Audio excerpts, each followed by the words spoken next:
दोस्तों नमस्कार, कैसे हैं आप सब। मैं आपका दोस्त विनोद राज और लेकर आया हूँ आज आपके लिए बहुत ही शानदार लाजवाब अपडेट। जी हाँ दोस्तों, यदि आप मेरे चैनल पर नए हैं तो सबसे पहले आप चैनल को सब्सक्राइब करें, उसके बाद बेल आइकन को ज़रूर प्रेस करें और उसमें ऑल का ऑप्शन ज़रूर चूज़ करें, क्योंकि दोस्तों इससे आपका नोटिफिकेशन ऑन हो जाएगा और जब भी मेरी वीडियो आएगी तो सबसे पहले आपके पास में पहुँचेगी।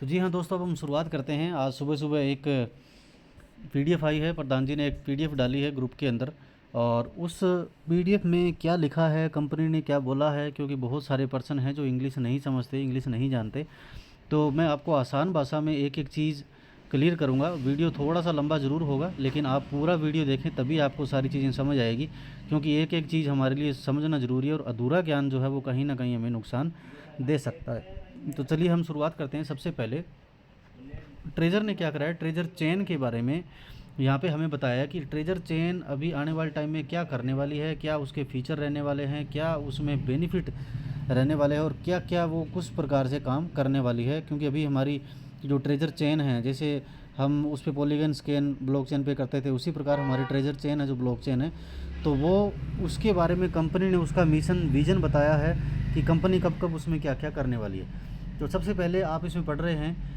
कि खजाना श्रृंखला जल्द ही लॉन्च होगी। मतलब खजाना श्रृंखला का मतलब है ट्रेजर को हम यहाँ पे खजाना बोलते हैं। हिंदी में जो मतलब होता है ट्रेजर का वो होता है खजाना। तो यहाँ पे हर जगह खजाना शब्द आएगा, तो उस खजाने को आप ट्रेजर ही समझें।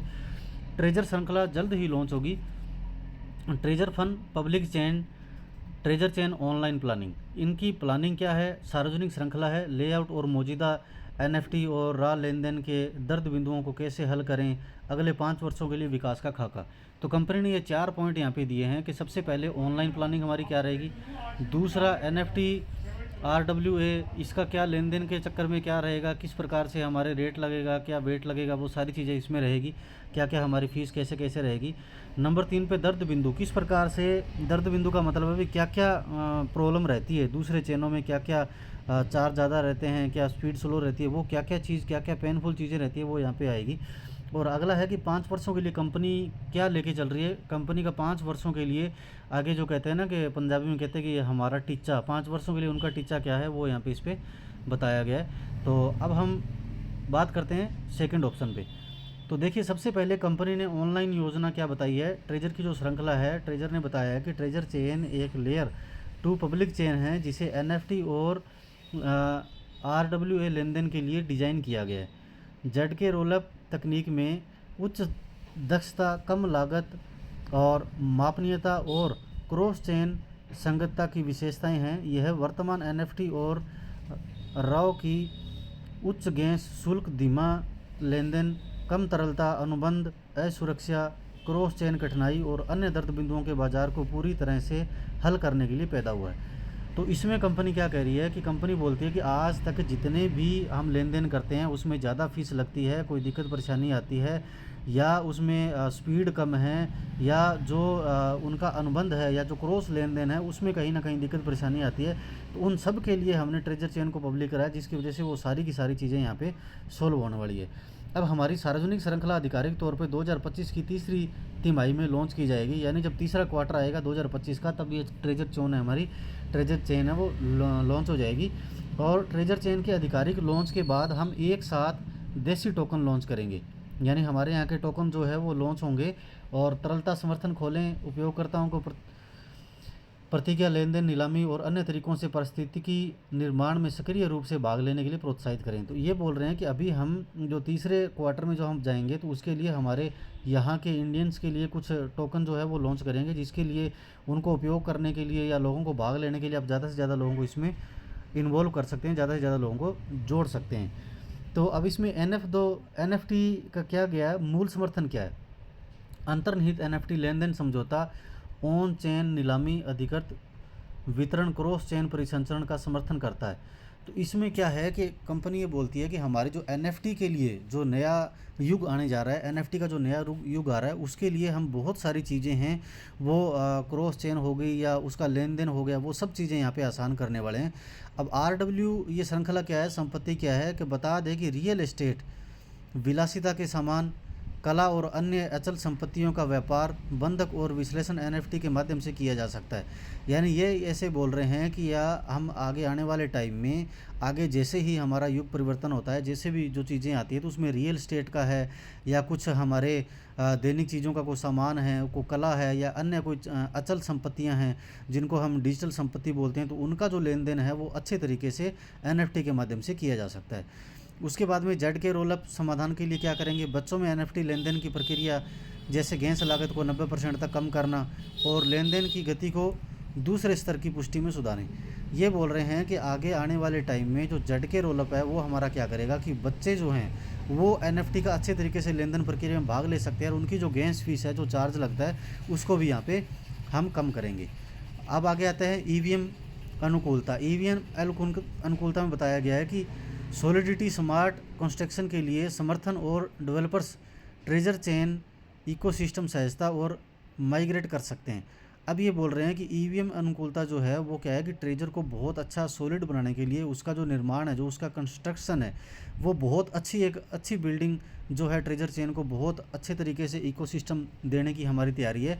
तो वो कंपनी ये बता रही है कि हम आने वाले टाइम में यही चीज़ें करने जा रहे हैं। अब उसके बाद में डाओ जो है, डाओ के बारे में हम काफ़ी टाइम से सुनते आ रहे हैं। डाओ क्या है, ये एक शासन प्रणाली है और विकेंद्रीकरण स्वायत्त संगठन है जो कि डिसेंट्रलाइज एक ऐसा डाओ सिस्टम है जिसके माध्यम से समुदाय को पारिस्थितिकी भविष्य के विकास पर संयुक्त रूप से निर्णय लेने के लिए सशक्त बनाना। मतलब जो डाओ है वो सारा का सारा हमारा जो संयुक्त है वो डाओ के हाथ में चला जाएगा। जैसे अभी देश के प्रधानमंत्री जितने भी उनके नेता हैं, उन नेताओं के माध्यम से उनका अनुसरण करके उनके साथ में राय करके जो सारी चीज़ें करते हैं, देश को चलाते हैं, उसी प्रकार से डाओ है। तो उस डाओ में हमारी भागीदारी रहेगी। हम जो वोटिंग करेंगे, हमारी वोटिंग है जहाँ ज़्यादा जाएगी वही चीज़ हमारे लिए लागू की जाएगी। तो इसलिए डाओ का यहाँ पे बताया गया कि उसका भी डिसेंट्रलाइज करके और अच्छे तरीके से आपके सामने रखा जाएगा। अब आगे कंपनी दूसरे पॉइंट में क्या कहती है कि मार्केट में जो पेनफुल चीज़ें क्या है। देखिए, जिसमें सबसे पहले मार्केट में जो पेनफुल चीज़ें रहती है, सबसे पहले क्या रहता है, उच्च लेन देन। सबसे ज़्यादा लेन देन का लागत लगता है। धीमी ट्रेडिंग गति है। हम मान लो और किसी ब्लॉकचेन पे यदि लेन देन करते हैं तो वहाँ पे लागत बहुत ज़्यादा है और ट्रेडिंग की गति बहुत धीमी है और वहाँ पे सीमित अनुप्रयोग है। यानी हम बहुत ज़्यादा जो यूज़ करना चाहते हैं वो आईफोन की तरह है, जो सीमित यूज़ है, ज़्यादा यूजेज उसका नहीं है। जिस प्रकार से हम एंड्रॉयड के अंदर कोई भी एप्लीकेशन है जब मर्जी इंस्टॉल कर ली, डाउनलोड कर ली, यूज़ कर लिया, किसी के साथ भी मोबाइल कनेक्ट कर लिया, जबकि आईफोन के अंदर ये सारी चीज़ें नहीं होती। उसी प्रकार से और चेनों में ये चीज़ें नहीं होती। जटिल है वो क्रॉस चेन इंटरेक्शन है। वहाँ पे मतलब लेन देन करना बहुत ज़्यादा जटिल है, हर इंसान के समझ की बात नहीं है, बहुत ज़्यादा कठिन है। और विकेंद्रीकृत शासन का अभाव है, यहाँ पे डिसेंट्रलाइज सिस्टम का भी अभाव है। तो कंपनी यहाँ पे क्या कर रही है कि दूसरे स्तर के लेन देन की पुष्टि टीपीएस में करेगी। यानी बहुत ज़्यादा कम ट्रांजैक्शन पर सेकंड, टीपीएस का मतलब होता है ट्रांजैक्शन पर सेकंड। हमारी जो कंपनी है बहुत कम टाइम में, बहुत कम सेकंड के अंदर ये चीज़ें को अच्छे तरीके से लेन देन कर देगी। क्रॉस चेन ब्रिज निर्माण एक एथेरियम है, जैसे सोलाना है, बेस है, पॉलीगॉन है, इन सारों की तुलना में कंपनी हमारी जो चीज़ है वो सबसे ज़्यादा अच्छे तरीके से करने वाली है। तो दोस्तों मैं आपको जल्दी में बताऊंगा, क्योंकि सारी चीज़ें अच्छे से बताऊंगा तो वीडियो बहुत लंबी हो जाएगी और मुझे लगता नहीं कि सारे लोग इस चीज़ को देख पाएंगे। वो आधा देखेंगे, आधा ज्ञान लेंगे, फिर लोगों को आधी उनको समझ आएगी और आधी वो आगे बताएंगे। तो आपसे रिक्वेस्ट है बार बार कि आप पूरा वीडियो को एक बार ज़रूर देखें। अब आगे कंपनी कहती है जेड के रोल अप प्रौद्योगिकी को अपनाएं, प्रति लेन देन गैस लागत को 90% तक कम करें। अभी हमारी जो गैस फीस लग रही है और ब्लॉक चेनों पे बहुत ज़्यादा गैस फीस लगती है और कंपनी ये कहती है कि हम उस फीस को 90% तक कम कर देंगे। मान लो किसी ब्लॉक चेन पे जैसे एथेरियम है, सोलाना है या बीएनबी की है, यदि वहाँ पे $100 फीस लग रही है तो कंपनी ये बोलती है कि हम उसमें 90% उड़ा देंगे। यानी वो $100 की फ़ीस आपकी यहाँ पे $10 लगने वाली है, बाकी आपको बेनिफिट हो जाएगा। तो इतना अच्छा हमारी ट्रेजर चेन यहाँ पे करने वाली है। इसके अलावा जो डाओ का है वो आपको बता ही दिया है, वो सारी चीज़ें यहाँ पे इसमें आ ही रही हैं। और कंपनी लास्ट में क्या बोल रही है कि इन नवाचारों के माध्यम से हम एनएफटी और आरडब्ल्यू बाज़ारों के व्यापारों के तरीके में क्रांतिकारी बदलाव लाएंगे, जिससे वे अधिक कुशल, पारदर्शी और टिकाऊ बनेंगे। तो कंपनी क्या कह रही है कि हम इतना कुछ कर देंगे, आने वाले टाइम में हमारा जो ट्रेजर चेन है वो पारदर्शी हो जाएगा, हम हर चीज़ उसको देख पाएंगे, बहुत अच्छी उसकी स्पीड हो जाएगी और क्रांतिकारी बदलाव करेंगे जो आज तक किसी ने नहीं किया। अब अगले पेज पे आते हैं, इनके विकास बिंदु क्या है। कंपनी क्या कहती है कि 2026 के अंदर NFT का जो DEFI का हम गहन एकीकरण करेंगे, उसमें हम क्या क्या चीज़ें लेके आने वाली है। NFT प्रत्यक्ष या ऋण बाजार का शुभारंभ करें ताकि उपयोगकर्ता तरलता प्राप्त करने के लिए NFT को बंधक रख सकें, और NFT विकल्प और व्युत्पन्न विकसित करें ताकि NFT केवल संग्रहणीय वस्तु न रहे बल्कि वित्तीय विशेषताओं वाली परिसंपत्तियां बन जाए। उपयोगकर्ता अनुभव और बाजार पारदर्शिता में सुधार के लिए NFT लेन देन विश्लेषण उपकरणों को बढ़ावा देना। कंपनी क्या कह रही है? कंपनी ये कह रही है कि हम आने वाले टाइम में NFT को इतना सरल आसान बना देंगे कि उससे हर कोई इंसान पैसा कमा पाएगा, उसको अपने पास में रख भी सकेगा और उनको अपने हिसाब से उपयोग कर पाएगा आसानी से, बिना किसी ज़्यादा शुल्क के, और पारदर्शी रूप से लेन देन करना, अन्य चीज़ें करना वो बहुत आसानी से यहाँ पे हो जाएगी। तो आगे कंपनी 2027 का कंपनी का क्या विजन है? 2027 में कंपनी बोल रही है कि RWO परिसंपत्ति श्रृंखला स्केल। इसमें कंपनी बोल रही है कि 2027 में हम क्या करेंगे, वैश्विक real estate NFT pilot launch करें और रियल एस्टेट लेन देन के स्मार्ट अनुबंध को बढ़ावा देंगे।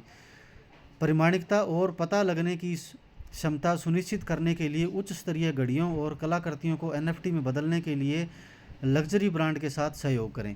कंपनी क्या बोल रही है कि हम आने वाले टाइम में जितने भी रियल एस्टेट जो हमारी संपत्तियां हैं उनके साथ में अनुबंध करके हम उनको भी यहाँ पे लाएंगे, और बहुत कम टाइम के अंदर हम यहाँ पे ऐसी ऐसी चीज़ें लाएंगे कि जो आने वाले टाइम के लोगों के लिए बहुत एक नई चीज़ होगी। और जैसे हम बोलते हैं ना, किसी चीज़ को देख के वाओ यार कितना अमेजिंग है, वो वाली चीज़ कंपनी यहाँ पे आपके लिए करने जा रही है। और 2028 से 29 में कंपनी क्या करेगी, वैश्विक परितंत्र तंत्र में विस्तार। कंपनी ये कहती है कि 2028 में हम वैश्विक NFT यानी पूरा वर्ल्ड वाइड हम क्या करेंगे, ट्रेडिंग बाजार लेआउट को पूरा करें और अरबों डॉलर के बाजार संचालन का समर्थन करेंगे। यानी हम करोड़ों डॉलर का उसमें लेन देन करेंगे NFT के माध्यम से, पूरे वर्ल्ड वाइड उस सिस्टम को हम लेकर आएंगे। और उसमें क्या होगा, CBDC केंद्रीय बैंक डिजिटल मुद्रा NFT लेन देन ढांचे का पता लगाने और वास्तविक संपत्तियों के डिजिटलकरण का एहसास करने के लिए सरकार और वित्तीय संस्थानों के सहयोग करेंगे। हम मतलब सरकार के साथ में मिलके ऐसी ऐसी चीज़ें लेके आएंगे जो बहुत अच्छे तरीके से रोल अप करेगी। L3 समाधान को लेके बहुत अच्छे तरीके से हम आपके लिए ऐसी ऐसी चीज़ें करेंगे जो कि गवर्नमेंट के निर्देश के अकॉर्डिंग होगा और आपको किसी प्रकार कोई दिक्कत परेशानी नहीं होगी और आप वर्ल्ड वाइड अपने बिजनेस को यहाँ पे कर सकते हैं NFT के रूप में। अब आगे कंपनी देती है नंबर 3 में ब्लूप्रिंट, बुनियादी ढांचे में। तो कंपनी ये बोलती है कि जो हमारा फर्स्ट क्वार्टर है 2025 का जो क्वार्टर रहेगा, पहला क्वार्टर रहेगा, क्वार्टर 2 में कंपनी क्या करेगी, नीलामी फंक्शन लॉन्च किया जाएगा। NFT और RWO परिसंपत्ति लेन देन का समर्थन करती है। कंपनी क्वार्टर 3 में 2025 में क्या करेगी, ट्रेजर चेन मैनेजमेंट के आधिकारिक तौर पर लॉन्च करेगी। NFT लेन देन और ZK रोलअप तकनीकी का समर्थन करता है। क्रॉस चेन ब्रिज लॉन्च करेगी। और मतलब ये सारी वही चीज़ें बता दी कि हम इसको और आसानी से करेंगे, और ये हमारा कंपनी ने आपको बता दिया कि आने वाले टाइम में क्या करेगी। और कंपनी का जो फोर्थ क्वार्टर रहेगा, फोर्थ क्वार्टर में कंपनी क्या करेगी, डाओ को तंत्र में सुधार करेगी और सामुदायिक शासन को बढ़ावा देगी। यानी हमारी जो वोटिंग सिस्टम है वो कंपनी यानी इस साल के 2025 के दिसंबर तक चौथे सिस्टम में आते आते डाओ के वो पूरा जो काम है वो काम धंधा उसको लॉन्च कर देगी, अच्छे तरीके से उसके अंदर कार्य करेगी। अब आगे हम बात करते हैं, आगे चलते हैं। उपसंहार, कंपनी ये लास्ट में आपको क्या देती है कि हम क्या करेंगे, टोटल जो आज तक मैंने आपको बताया शुरू से लेकर एंड तक, उसमें क्या करेगी कंपनी। सबसे पहले ट्रेजर चेन केवल एक सार्वजनिक श्रृंखला है, यह NFT और RWO के भविष्य के विकास की आधारशिला है। मतलब ट्रेजर चेन जो है वो हमारे सब सार्वजनिक श्रृंखला है, हमारे पर पब्लिक के लिए वो सारी चीज़ें ओपन करी गई है, जहाँ पे सबसे पहले डिसेंट्रलाइज होगा, ये सिस्टम टिकाऊ होगा, क्रॉस चेन होगी, किसी भी चेन से हम यहाँ पे लेन देन कर सकते हैं, और कुशलतम लागत होगी, सबसे कम जो है वो लागत हमारी चेन पे होगी। तो कोई भी चीज़ यहाँ पे लेन देन करेगा। ये सारी चीज़ें जो मैंने पीछे आज तक जो भी आपको बताया है उस सबको एक ही बिंदु में हम क्या समझेंगे, जैसे बोलते हैं ना कि उसका मोरल क्या रहेगा, लास्ट में इस स्टोरी के लास्ट में क्या निकलेगा कि ये डिसेंट्रलाइज होगी जिसको कभी कोई चेंज नहीं कर सकता, और डिसेंट्रलाइज सिस्टम कभी बंद नहीं होता। दूसरा, ये टिकाऊ रहेगी, कभी भगने वाली नहीं होगी। तीसरा, क्रॉस लेन देन किसी भी चेन के साथ में हम कर पाएंगे। और चौथा, कुशल कम लागत, सबसे कम लागत के अंदर हम इसमें लेन देन कर पाएंगे। और NFT और RWO लेन देन का भविष्य आ गया है, वो बहुत अच्छा एक नया युग हमारे सामने लेके आ रही है, बहुत नई चीज़ें यहाँ पे आने वाली है। तो दोस्तों आशा करता हूँ कि आप अच्छे तरीके से सारी चीज़ को समझ पाए होंगे, आपने हर चीज़ को समझ लिया होगा, आपको पता लग गया होगा कि ट्रेजर हमारी आने वाले टाइम में बहुत कुछ लेके आ रही है। हम यहाँ पे टिके रहे, बने रहें, हमारी टीम को संभाल के रखें। जिस प्रकार से इन्होंने पीडीएफ दी है तो इसमें बहुत अच्छी चीज़ें दी है कि हम आने वाले टाइम में करने जा रहे हैं, और इसके अकॉर्डिंग इतना कुछ बड़ा काम होगा जितना हमने सोचा ही नहीं है। तो दोस्तों, यदि वीडियो आपको अच्छी लगी तो जल्दी से जल्दी वीडियो को लाइक कर दीजिए, प्यारा सा एक कमेंट दे दीजिए, और जी हाँ, चैनल को लाइक सब्सक्राइब करना ना भूलें। चैनल को सब्सक्राइब ज़रूर करें, बेल आइकन को प्रेस करें और वीडियो को लगातार देखते रहें। थैंक यू दोस्तों, जय हिंद, जय भारत। मिलते हैं नेक्स्ट वीडियो में, नेक्स्ट अपडेट में।